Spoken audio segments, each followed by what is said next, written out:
Hakim teladan yang juga juru ngomong Pengadilan Negeri Palembang, Raden Zainal Arif, tutup usia di kamar kosnya.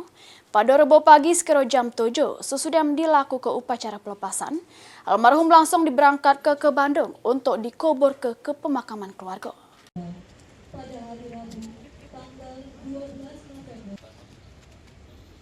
Kabar duka menyelimuti keluarga besar Pengadilan Negeri Palembang kelas 1 khusus. Selasiko hakim senior sekaligus juru bicara PN Palembang, Raden Zainal Arif meninggal dunia pada Rabu pagi sekira jam 7.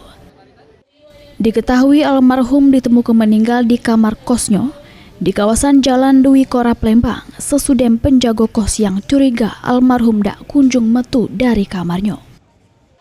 Bertempat di halaman parkir PN Palembang, jajaran hakim sama keluarga besar Pengadilan Negeri Palembang menggelar upacara pelepasan jenazah. Jubir PN Palembang Haryanto ngungkapke, almarhum kemarin sore masih sempat berkelakar sama hakim lainnya.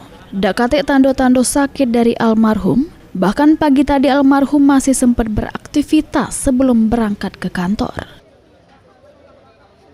Jadi beliau itu sore kemarin masih sempat bersanda gurau dengan kami.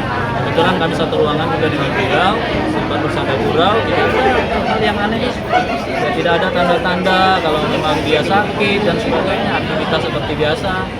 Pagi tadi dia masih beraktivitas seperti biasa, dia masih bangun subuh dan sebagainya. Tetapi ketika rekan-rekan yang lain berangkat ke kantor, beliau memang tidak terlihat di kantor. Jadi sampai pagi tadi dicari, sudah sampai jadwal sidang, ternyata beliau juga belum ada, barulah kita cari, ternyata beliau sudah meninggalkan kita semua. Kesan sangat banyak, karena beliau kan orangnya humble, dekat dengan semua orang, termasuk kawan-kawan keluarga, kami sendiri sebagai rekan kerja. Sesudah upacara pelepasan, almarhum Raden Zainal Arif diberangkat ke Bandung untuk dimakamkan di pemakaman keluarga di Bandung pada Kamis. Heru Wahyudi, PAL TV.